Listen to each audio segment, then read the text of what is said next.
this episode of the Maverick Paradox podcast, I'm joined by Chuck Wisner, architect turned leadership advisor, to explore the power of conscious conversations.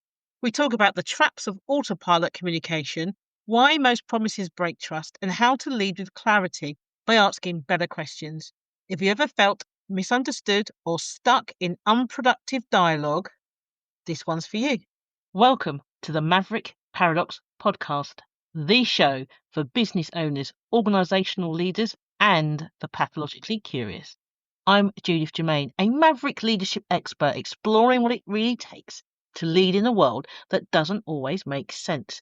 If you're ready to think differently, challenge the status quo, navigate complexity, and drive real impact, you're in the right place. When you ask the questions about timing, quality, who's it for, etc., and you get the answers, you might be able to satisfy 3 out of 4 pieces of that. But you might be able to, a counteroffer sounds like, yeah, that makes sense. I get the format, I get the quality, I get who is it for. I can't give it to you, tomorrow, but I can give it to you Friday. And so it's like, that's the counteroffers. And today our guest is Chuck Wisner. How you doing, Chuck? I'm great. Thanks for inviting me onto your podcast. You're welcome. You're welcome. Chuck, before we dig in, do you have a favourite book? I have multiple books that I've loved, but I tend to be a nonfiction reader. My favorite author right now is Yuval Harari, who wrote the book *Sapiens*. I haven't read that yet. Is it good? It's very good. He's an Israeli historian philosopher, and he has a very deep and might I say maverick approach to understanding how we've evolved as human beings. So I really love how he sort of takes a different tact on how we got here and who we are. And he has a new book called *Nexus*, which is all about. It sort of leads up to AI, but it's all about information and how that has developed through cultures and politics, etc. So he's a very, very interesting writer, thinker. I really like how he thinks. Okay. I might check that out. Thank you for that. Tell us a little bit more about you. Sure. Well, I've been a leadership advisor and personal coach for people for 25 years. I've worked with a lot of executives and their teams. I also do individual work with people.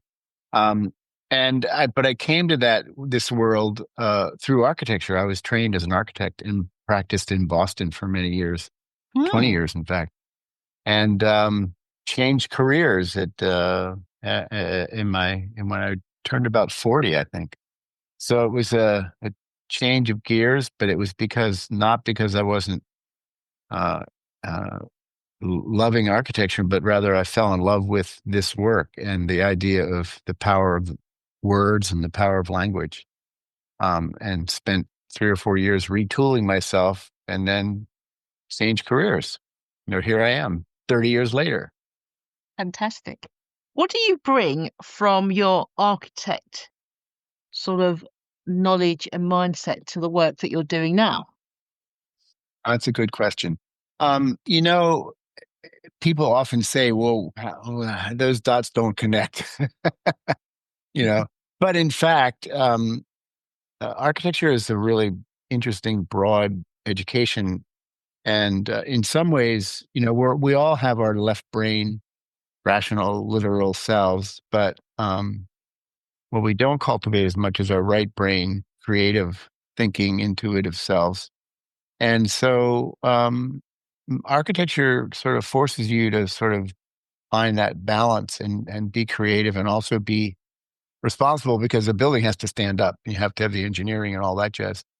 So that's one piece. The other piece is architecture has a way of training your mind to go into details, but then be able to zoom out and see the big picture.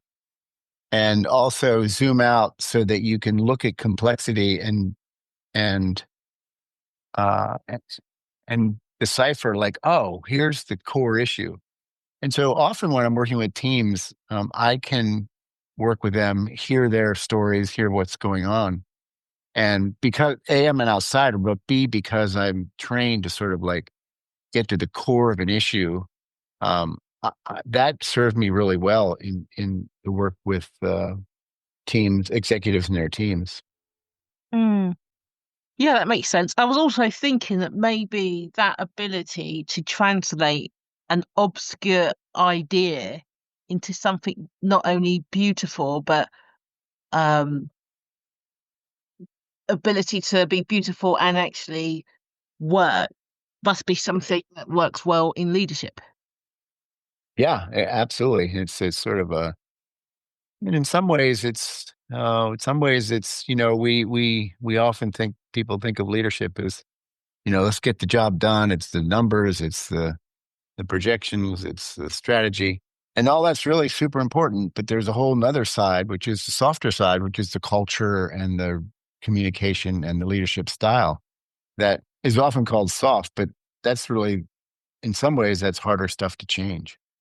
Because we have these communication patterns that we've developed since we were born that we didn't consciously choose. We sort of adopted them through our cultures and our families. And Mm. so we bring that to the table as a leader, and then find out that, whoa, wait a minute, that's not serving me too well. I better change that up if I want to be successful. So, yeah. Makes sense. All right then. So I know you do stuff around conscious conversations, but can you define what that is, please? Yeah. So most of our conversations are patterns that we develop that I mentioned a minute ago as we grow up and through our education, our families, and experience. But that means that oftentimes we are having conversations on autopilot where we're reacting and not relating as well or listening as well consciously, because sometimes we're sleep talking, because we just run our pattern, we run our communication pattern. And so the idea of conscious conversations is about waking up in the moment and listening more deeply, speaking honestly, and being aware of the impact of our words, which has a lot to do with emotional intelligence. It's not therapy, it's clarity, and it changes things, changes everything. A conversation can change everything from a boardroom to a breakfast table. Um, and you really can't lead, parent, partner very well if you don't know how to really listen and then uh, talk and make your points and advocate in a way that's effective with other people. Mm. All right then. So Did that answer your question? yeah, it does. It does. And I'm just wondering then, so how does somebody have a deliberate, conscious conversation? Yeah. So the first job is to become aware of your conversational patterns, um, Mm. which includes not only your words, but your patterns around listening or your internal dialogue. There's a fair amount in my book about processing our internal dialogue, which is like monkeys in our mind. It's all the negative chatter that distracts us. So the first step is becoming aware of what our patterns are, uh, taming our monkeys in our mind. And then the second is to understand, and this is why I wrote the book, how conversations work. So you can go, oh, that's what I've been doing, but there's another option. There's another way to enter into conflict, or a better way to collaborate with people, and a better way to co-create. And in the end, the final conversation in the book is commitment conversation, which is how we make promises. It's like the agreements we make and the handshakes we make. Um, and so it's understanding the differences so that you can navigate any conversation more productively and effectively. But you have to first be willing to have the courage to look at your own patterns. And those are variable. We all have different ways that some of our patterns are really helpful and some of our patterns are not very helpful. Thank you. So what makes a commitment conversation then?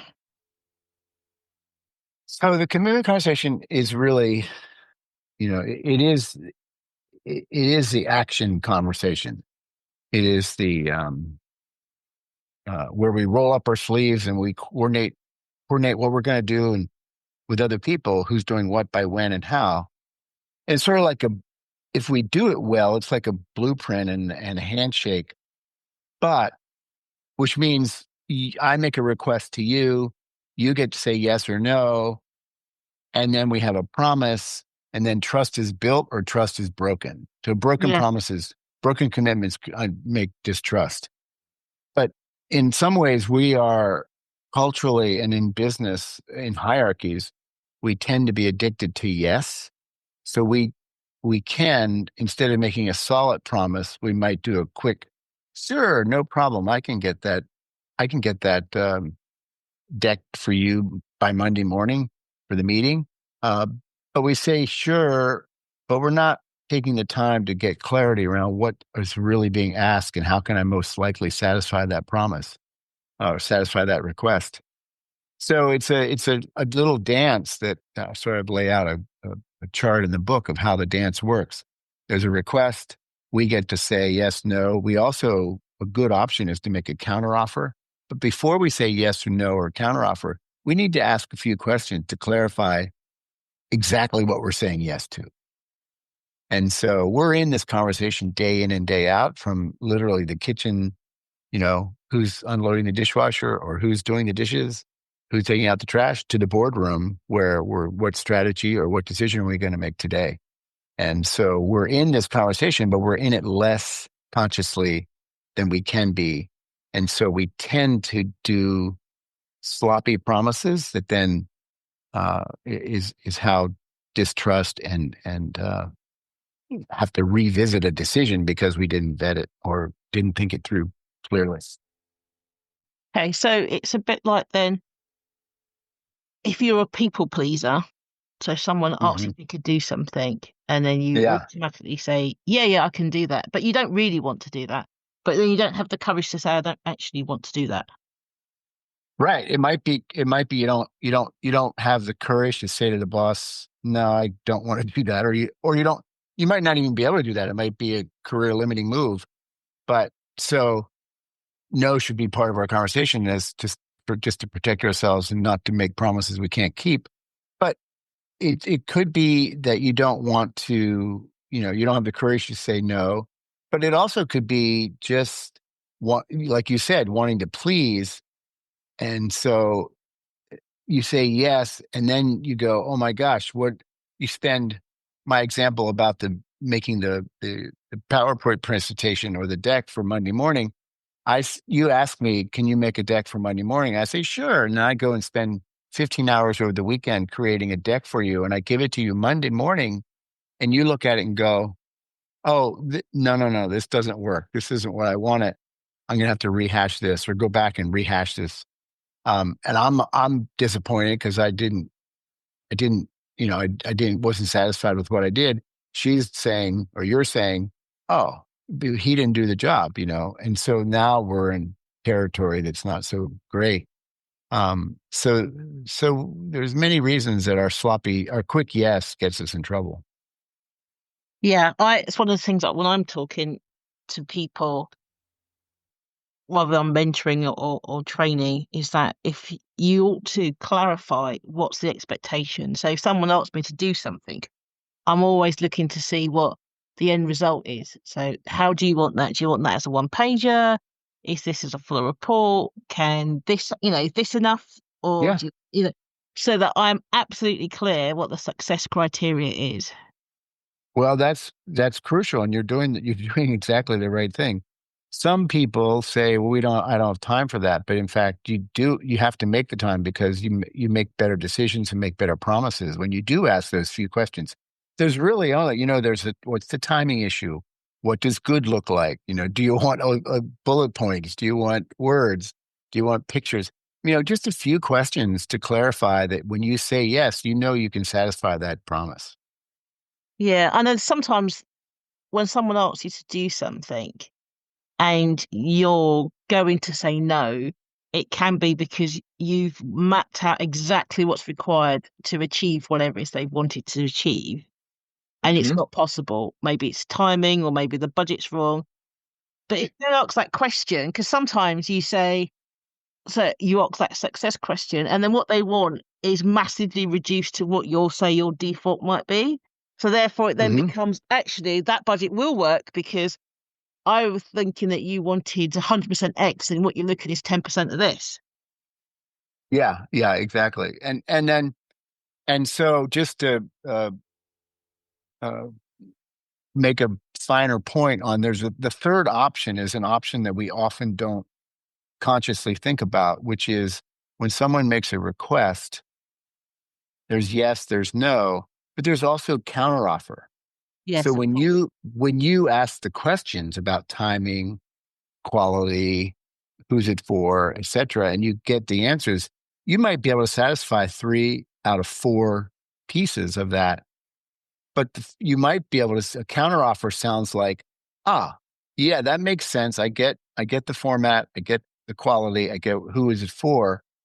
I can't give it to you, tomorrow, but I can give it to you Friday.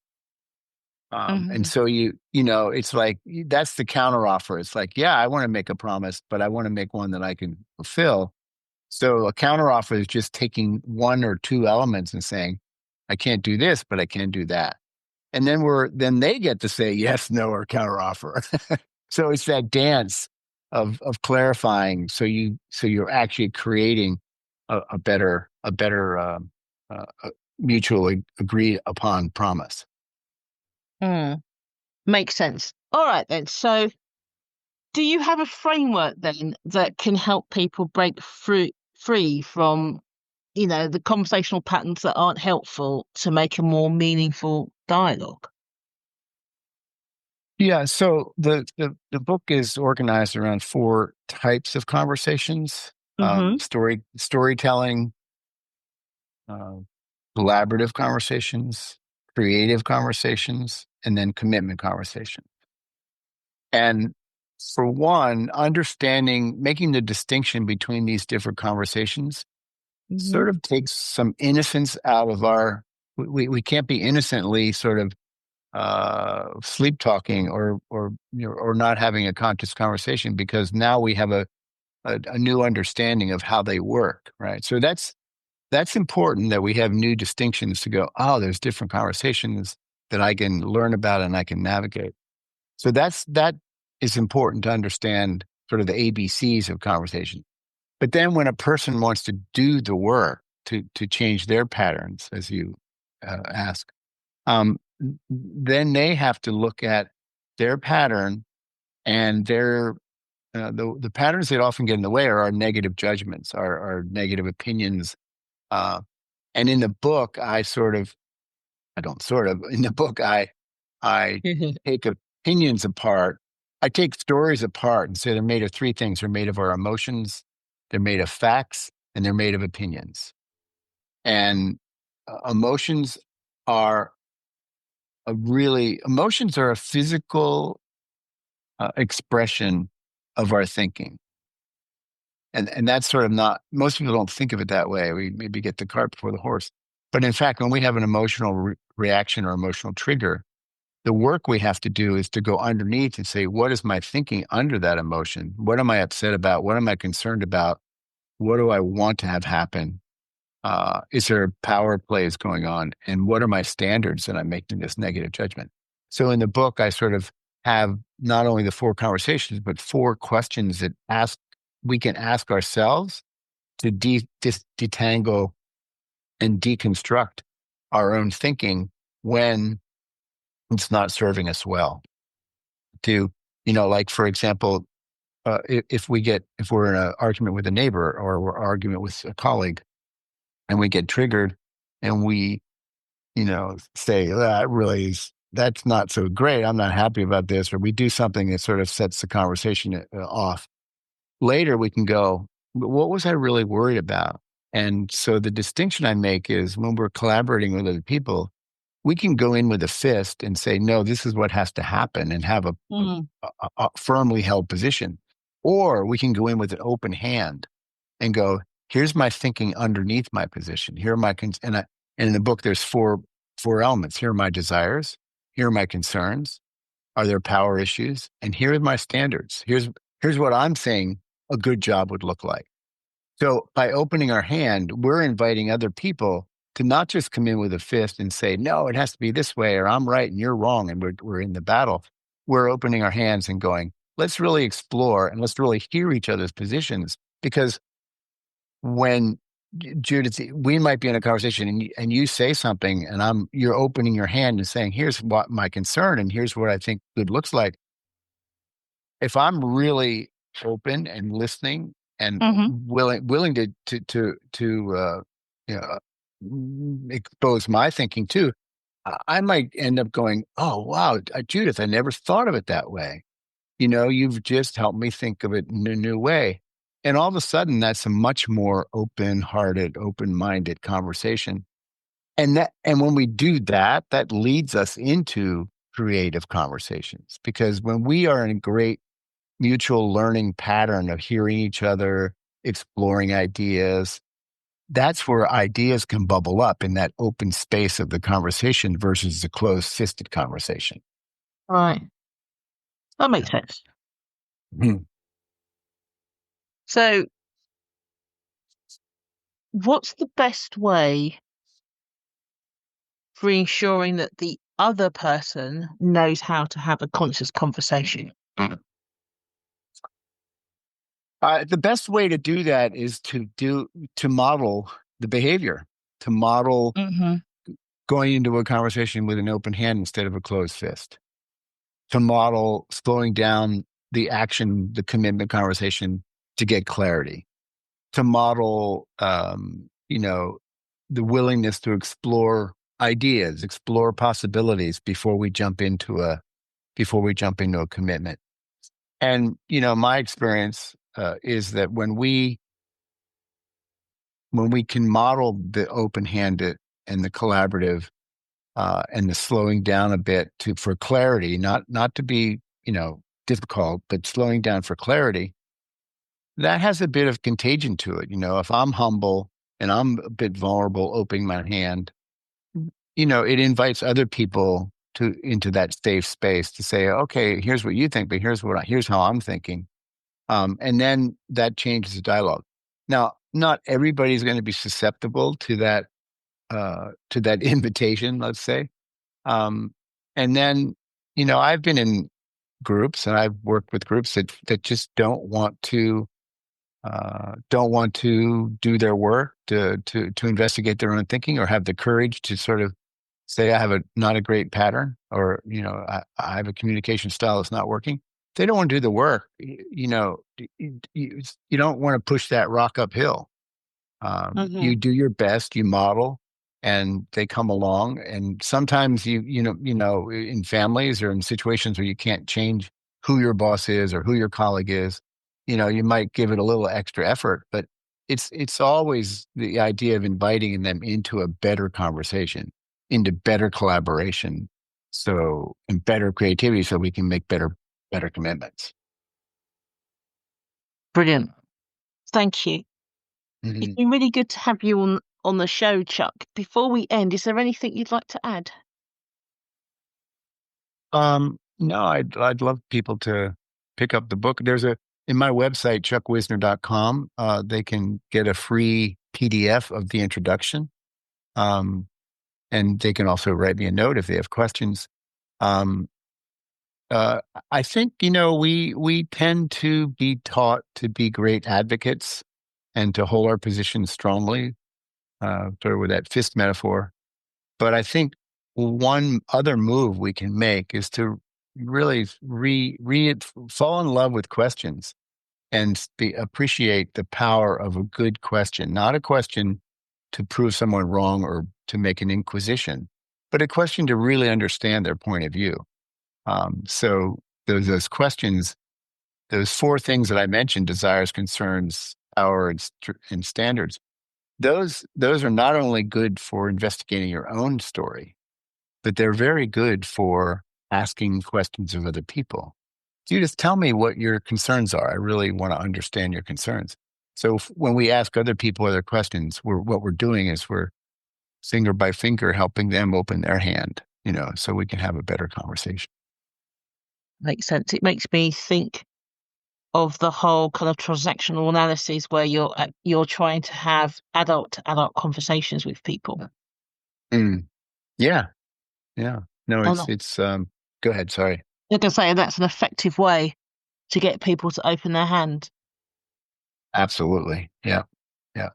And it can change many, many things from the kitchen to the boardroom.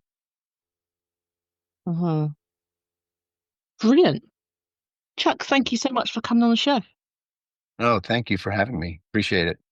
You're welcome. And thank you out there for listening to the Maverick Paradox podcast. I'm Judith Germain, your host, and I hope you enjoyed today's conversation. You can't lead what you don't influence. The Influence Blueprint reveals how your leadership is really landing and what's silently undermining your impact. Whether you're a leader ready to level up or an HR director tired of investing in development that doesn't stick, this is where influence gets real. Find out more at maverickparadox.co.uk/influence-blueprint.